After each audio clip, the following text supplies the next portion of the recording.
में सहायक नहीं होता है। तो गुलाम साहब, एक चीज और हम आपसे जानना चाहेंगे जी। कि आपकी नजर में सर्वश्रेष्ठ गजल गायक कौन है? देखिए, आपने बहुत टफ सवाल पूछा मुझसे और ये बताने में लिए बहुत मुश्किल पड़ रहा है ये, लेकिन मैं तो एक ही बात कहूँगा कि मेरे बने की बात न पूछो, मेरा बना हरियाला है। मेरी नज़रों में तो मेरा गुरु ही सब कुछ है, क्योंकि मैंने जब आंख खोली तो मैंने गुलाम अली साहब को सुना और उनको पढ़ा और आज तक मैं उनको पढ़ता चला आ रहा हूँ। वैसे तो मेरी नज़र में बहुत से फनकार हैं, उनसे पहले भी हैं। मेहंदी हसन खां साहब हैं, बड़े गुलाम अली साहब थे, पंडित भीमसेन जोशी जी थे, जगजीत सिंह साहब हैं, हरिहरन साहब हैं, बहुत से गज़ल सिंगर हैं। ये पृथ्वी जो है संगीत कलाकारों से भरी हुई है। हमारे एक रायबरेली के बहुत अच्छे हमारे दोस्त हैं, जिनका हम नाम बड़े बड़े अदब और बड़े एहतराम से लेते हैं। जनाब मिस्टर के श्रीवास्तव जी हैं, जिनके ज़रिए आज हम रायबरेली में आज हमारी एक पहचान बनी है। अगर वो नहीं होते तो शायद रायबरेली में मुझे कोई जान ना पाता। बहुत अच्छे गज़ल सिंगर, रायबरेली के सबसे पहले गज़ल सिंगर वही रहे हैं। आज हम उनके ज़रिए रायबरेली में जाने जाते हैं और उन्होंने मेरे लिए बहुत कुछ किया। ठीक उसी तरह हमारे वालिद ने, हमारे गुरुओं ने, हमारे पिताजी ने हमारे लिए बहुत कुछ किया। उस्ताद गुलाम अली साहब को मैंने सुना तो मेरी नज़र में गुलाम अली साहब से अच्छा मैं किसी को नहीं मानता हूँ। हसन साहब, क्योंकि आप का जो जन्म है वो यूपी और एमपी के बॉर्डर झांसी से है जी, ठीक है, और आप राजनीति के गढ़ रायबरेली में संगीत को लेके हैं, तो क्या अंतर आपको लगता है झांसी और रायबरेली में? देखिए, बहुत फर्क है।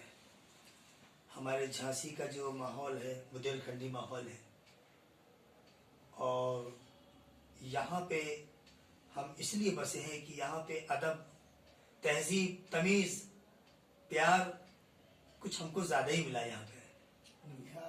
इसलिए हम रायबरेली को बहुत ज़्यादा लाइक करते हैं। I love Raebareli. मेरे लिए रायबरेली से अच्छा कोई शहर ही नहीं है। मैंने इस रायबरेली के पीछे मैंने बॉम्बे छोड़ दिया। बॉम्बे में संगीतकार नौशाद जी के साथ मैं तकरीबन 3 महीने रहा हूँ मैं, और मैंने उनके साथ कुछ काम भी किया है।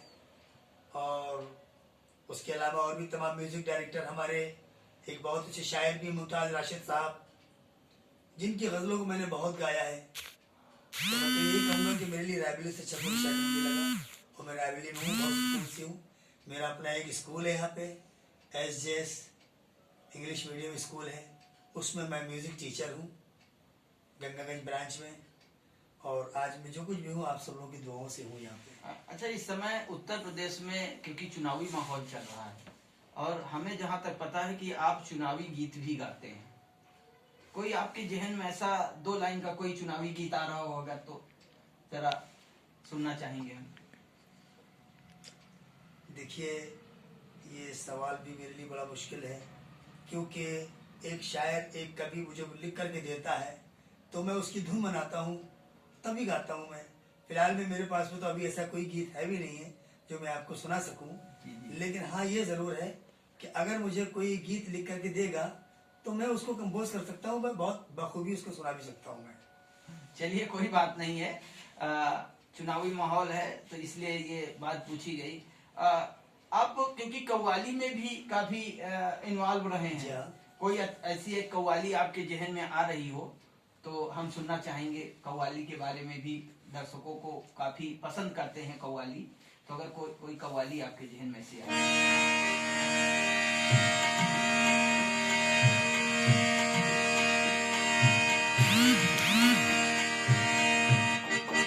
देखिए, एक बहुत पुराना और बहुत ही हसीन एक कलाम है, हज़रत अमीर खुसरो का लिखा हुआ है, जो फिल्म में भी इसको लता मंगेशकर ने गाया है। छाप तिलक सब छीनी रे मुझसे नैना मिला के। ये कव्वाली का असली रंग है, जिसको बड़े बड़े सूफियों ने काफ़ी सुना है, पसंद किया है। और जिस कव्वाल को ये गाना, ये सॉन्ग अगर नहीं आता है तो उसको सूफी हजरात कव्वाली भी नहीं समझते हैं। तो मैं वही सॉन्ग आपको सुनाता हूँ। बिल्कुल बिल्कुल बिल्कुल।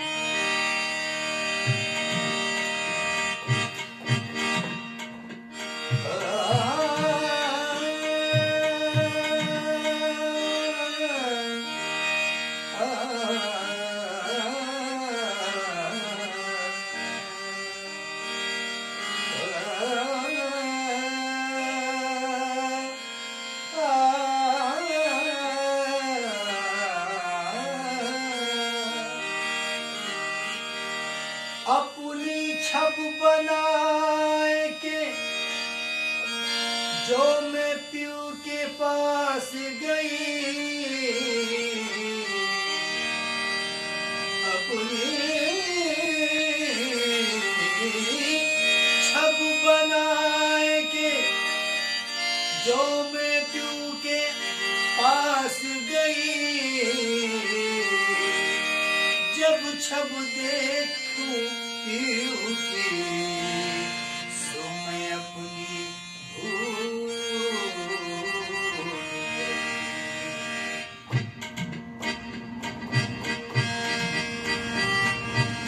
छाप तिलक सब छीन मुँह से मिलाए के, छाप तिलक सब छीन मुँह से मिलाए के, नैना मिला के मुझसे नैना मिलाए के, नैना मिला के मुझसे नैना मिलाए के, छाप तिलक सब छीन मुझसे नैना मिलाए के, बल बल जाऊं मैं तोरे रंग रिजवा, बल बल जाऊं मैं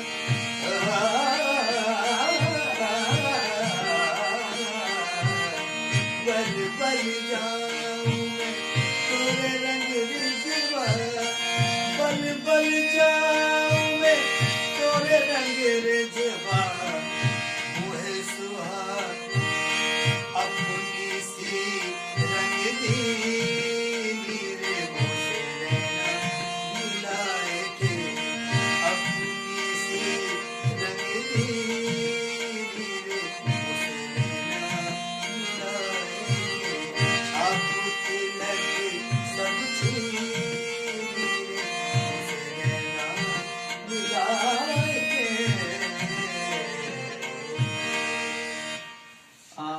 एक चीज और गुलाम कासिम साहब, हम ये जानना चाहेंगे आपसे कि आज के दौर की जो फिल्में हैं उनमें फुहड़ता ने बहुत बड़ा स्थान ले लिया है, ये बात सच है। और जो चीज एक सांस्कृतिक चीजें रही हैं, जो हमारे संस्कृत से जुड़ी चीजें रही हैं, कहीं उससे हम भटकते जा रहे हैं और उस दौर में उस तेजी में जा रहे हैं जहां फुहड़ता बहुत ज्यादा हावी होती जा रही है। तो इस बारे में आप क्या कहेंगे?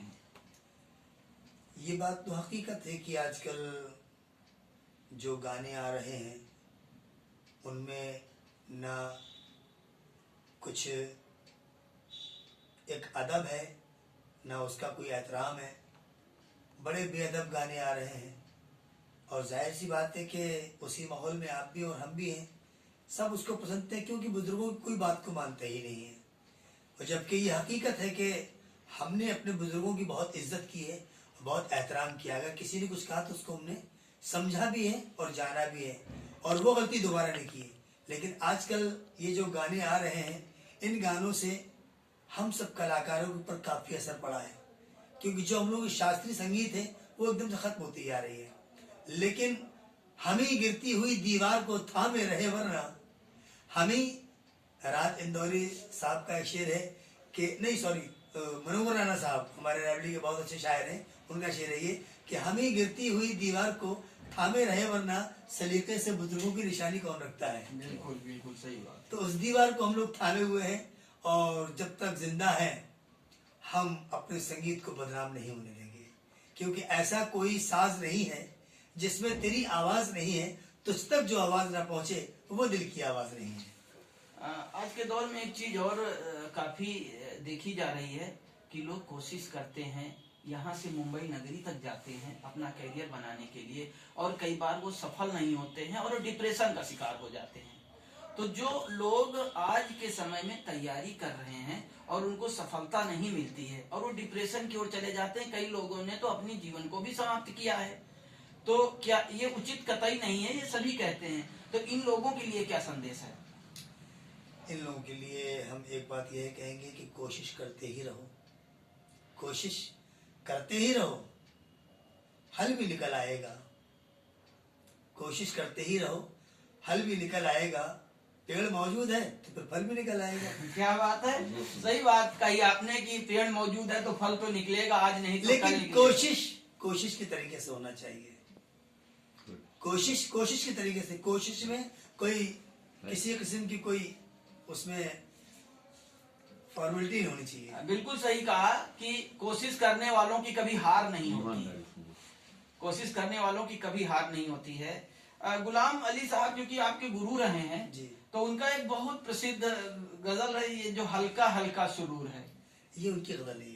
नहीं ऐसा कुछ था, सुरूर करके उनकी भी एक कोई आई थी गुलाम अली साहब की। गुलाम अली साहब की एक गजल फिल्म में आई थी, निकाह फिल्म में, हाँ। चुपके चुपके रात दिन अच्छा, चुपके चुपके रात दिन आंसू। जी, जी। तो उसके एक लाइन हम आपसे सुनना है। अच्छा चलिए।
अब तक आशिकी का ज़माना याद है। चुपके चुपके आंसू बहाना याद है। हमको अब तक आशिकी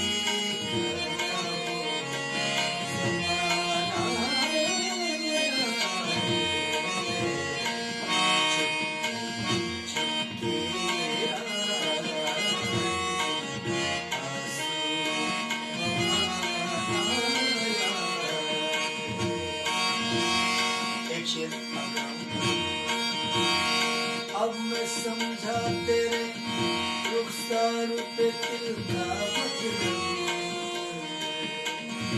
अब मैं समझा तेरे रुखसार पे दिल का मतलब, दौलते हुस्न के दरमान का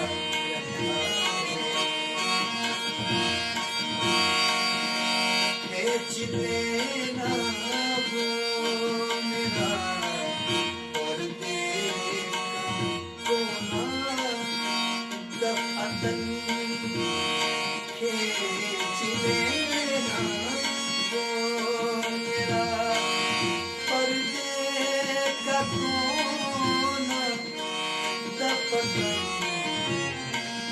और पर्दे से तेरा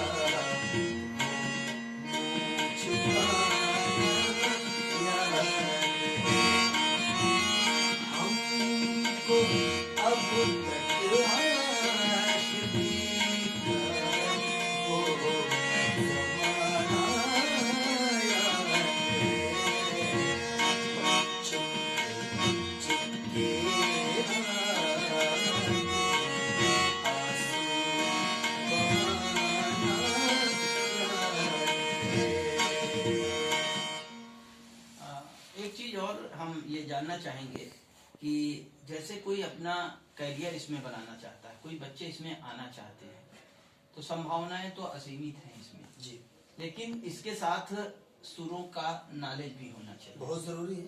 तो उसके लिए कहाँ से शुरुआत करनी चाहिए? अगर आज के बच्चे उस कला में आना चाहते हैं तो देखिए, कहाँ से शुरुआत करनी आपने बहुत अच्छा सवाल किया है। ये हमारे लिए बहुत अहम सवाल है ये। देखिए, सबसे पहले तो संगीत में आने से पहले इसकी सारे गामा पाधा नी सा से शुरू होती है, ABCD इसकी यही शुरू होती है। सारे गामा पाधा नी सा, सानी धापा मागा रे सा। अब इसके बाद में तमाम राग आते हैं, कुछ स्वर जो होते हैं, क्योंकि 12 सुरों के अंदर सारा खेल है जी। फर्स्ट ब्लैक से लेकर के और लास्ट के सेकंड ब्लैक के नीचे व्हाइट सुर तलक 12 सुर होते हैं कुल टोटल, जी जिसमें सा एक है और पा एक है, रे 2 हैं, गा 2 हैं, मा 2 हैं, धा 2 हैं, नी 2 है। तो पहले जो रे आता है वो कोमल आता है, दूसरा रे शुद्ध, कोमल शुद्ध कोमल शुद्ध कोमल शुद्ध, इस तरीके से। खाली इसमें माँ में थोड़ा डिफरेंस है। माँ में डिफरेंस ये है कि जिसको हम कोमल बोलते हैं पहले, तो पहले माँ को हम शुद्ध बोलते हैं जी और दूसरे माँ को हम तीव्र बोलते हैं। जी केवल इतना फर्क है इसके अंदर। और इन चीज़ों को अगर आज के बच्चे, आज की जो युवा पीढ़ी, नौजवान लोग अगर इस चीज़ को समझ लेते हैं तो संगीत सीखने में, शास्त्रीय संगीत सीखने में मज़ा आता है। और शास्त्रीय संगीत का ज्ञान होना बहुत ही ज़रूरी है। तभी हम आज जितने भी दुनिया में म्यूजिक डायरेक्टर हैं, फोक है, लाइट म्यूजिक, डिस्को, जितने भी गाने चल रहे हैं, ये सब क्लासिकल से ही निकला है। बेस इसका मेन क्लासिकल है। इनमें राग हैं, कई राग हैं। राग भैरव है, राग भैरवी है, दरबारी है, पूरी धनाश्री है, राग बागेश्वरी है, राग मारवा है, राग कल्याण है, यमन कल्याण है, राग भीम पलासी है, तमाम राग हैं। जी इन सब रागों की जानकारी होना बहुत जरूरी है। इनमें कुछ राग ऐसे हैं जो, जैसे कि नहीं है ज्यादा राग, आपको राग या नहीं मालूम, लेकिन 2-4 राग अगर आपने याद कर लिए तो उससे आपको थोड़ी सुर की नॉलेज होने लगती है। तो ये बहुत बढ़िया है कि आज के दौर में जो अपना करियर बनाना चाहते हैं उसके लिए रागों का होना और जो बेसिक है वो मजबूत होना सबसे जरूरी। देखिए, सबसे पहली बात तो यह है कि संगीत शुरू करने से पहले साज यानी इंस्ट्रूमेंट खुद मना करता है। गाना, इंस्ट्रूमेंट खुद मना करता बजाना, गाना खुद मना करता गाना, इंस्ट्रूमेंट हाथ रखने से पहले मना करता है बजाना। और नहीं मानते तो बस सारेगा, नहीं मानते तो बस सारेगा। तो सारे गामा धानी मापा धानी मा परेशानी परेशानी परेशानी परेशानी, पा भी है, रे भी है, सा भी है, नी भी है, सारे गामा पाधानी सा। तो इसमें काफी परेशानी आती है, परेशानी, इसमें काफी परेशानी आती है। और उन परेशानियों से जो कलाकार निकल गया वो सीधा फिर मोहम्मद रफ़ी और संगीतकार नौशाद जी, भीमसेन जोशी जैसे कलाकारों में फिर उसकी गिनती होती। हमारी तो औकात थी कि हम तो किसी लायक भी नहीं है। लेकिन हमने जहाँ तक इसमें देखा है कि संगीत में काफ़ी मेहनत है। और सबसे बड़ी बात तो ये कि सीखने वाला, सामने वाला समझदार कितना है, उसके अंदर भी थोड़ी। और संगीत में धैर्य की होना बहुत ज़रूरी है, धैर्य होना बहुत ज़रूरी है। आपने एक बहुत बड़े म्यूजिक डायरेक्टर नौशाद अली साहब के साथ भी काम किया। जी सर। और नौशाद अली का नाम तो बहुत बड़ा नाम है पूरे भारत में, बल्कि दुनिया में इनका नाम लिया जाता है कि बहुत बड़े म्यूजिक डायरेक्टर हैं। और बहुत लोगों को इन्होंने मंच भी दिया और बहुत लोगों का करियर भी बनाया इन्होंने। और तो थोड़ा सा साझा करें अनुभव कि आपने उनके साथ काम किया तो कैसा रहा आपका वो सफर? काम बड़ा अटपटा है। आपने सवाल बहुत अच्छा किया है। दरअसल नौशाद साहब मुंबई में कार्डर रोड पे उनका एक बंगला बना हुआ है जिसका नाम आशियाना है। और नौशाद साहब को कुत्ते पालने का बहुत शौक था। उनके यहाँ पे एक कुत्ता पला हुआ था बहुत ही वफादार, बहुत ही अच्छा था वो।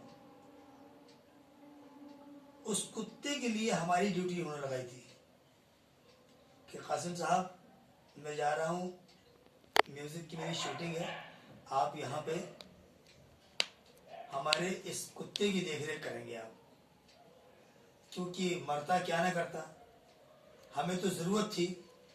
तो वो 3 महीने मैंने खाली उस कुत्ते की खिदमत की है, और मुझे जो कुछ मिला उसी कुत्ते से मिला है। वो भौंकता था तो मुझे ऐसा लगता था जैसे इसके आवाज़ से पूरे 12 सुर निकल रहे हैं। तो मैंने बड़ी इबरत हासिल की उससे। मैंने ये बात कोई मजाक की नहीं है, ये हकीकत है। ये नौशाद साहब के साथ में मुझे काम करने का कोई मौका नहीं मिल पाया, और उन्होंने मुझे सुर संगम कंपटीशन में मुझे अवार्ड ज़रूर दिया है, और इसी सिलसिले में मुझे बुलाया था कि मुंबई आप आइएगा, मैं आपके लिए कुछ करूँगा। लेकिन ये मेरी बदकिस्मती है। और गुलशन जी से भी मेरी मुलाकात हुई, गुलशन कुमार। जिस दिन उन्होंने मुझे बुलाया कि आज आपकी रिकॉर्डिंग करेंगे, उसी दूसरे दिन मालूम पड़ा कि उनका देहांत हो गया, हादसा हो गया। तो कुछ हम अपनी तकदीर की बात भी कहेंगे, शायद हमारी तकदीर भी कुछ ख़राब थी जो नहीं साथ दी है। तो बहरहाल हमारे साथ में तमाम परेशानियां लगी रही हैं। कुल मिलाकर के हम एक शेर आपको सुनाते हैं कि मैं तो चलता ही रहा, ये नहीं सोचा मैंने, मैं तो चलता ही रहा, ये नहीं सोचा मैंने, फूल कितने हैं मेरी राह में पत्थर कितने हैं। बहुत अच्छी बात है, बहुत ही स्ट्रगल किया, और कभी कभी होता है कि वो, और हमको आज तक वो मंजिल नहीं मिल पा रही है, जो मंजिल हमको मिलनी चाहिए वो नहीं मिल पा रही है। और हम उस मंजिल की तलाश में हैं कि शायद कोई अल्लाह का ऐसा नेक बंदा हमारी ज़िंदगी में आए और हमारे इस फ़न मौसीकी को समझे, और हमारे दिल के तासुरात को, हमारे हालात को समझे, और हमको उस मंजिल तक पहुंचा दे जहाँ पे हम जाना चाहते हैं। बहुत बढ़िया है, क्योंकि इनके अंदर प्रतिभा तो कूट कूट कर भरी है, लेकिन वो मंच नहीं मिले, या ये कह लो कि वो मौके अभी तक इनको मिले नहीं हैं। तो मैं तो यही कहूँगा, अपने इस बैनर के माध्यम से भी यही कहूँगा, ये गुजारिश भी करूँगा कि ऐसे व्यक्ति को मौके भी मिलने चाहिए, क्योंकि ऐसे व्यक्ति अगर आगे जाते हैं तो ये समाज के लिए भी अच्छा है।